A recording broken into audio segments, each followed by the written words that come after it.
বন্ধুরা, আমি এই মুহূর্তে যে জায়গাটাতে দাঁড়িয়ে রয়েছি সেটা হচ্ছে ত্রিপুরার মনুবনকুল এর রাস্তায়। এখানটায় একটি সুন্দর বৌদ্ধ মন্দির রয়েছে।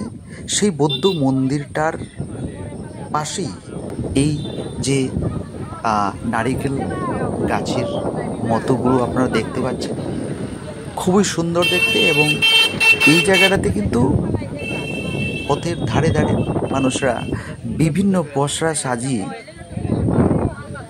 বসে রয়েছে। সবজি, খাবার বা আরও কিছু কোল্ড ড্রিঙ্কস, সেই সব কিছুই চাইলে এখানে আপনারা আসতে পারেন এবং ওই সবজি বা খাবার কোনো কিছু খেতে পারেন। আমিও এসছি, আমিও ঘোরাঘুরি করে দেখছি বিভিন্ন জায়গাটা। এবং স্পেশালি আমার কাছে এখানটায় যে বৌদ্ধ মন্দির রয়েছে সেটা আমার ভালো লেগেছে।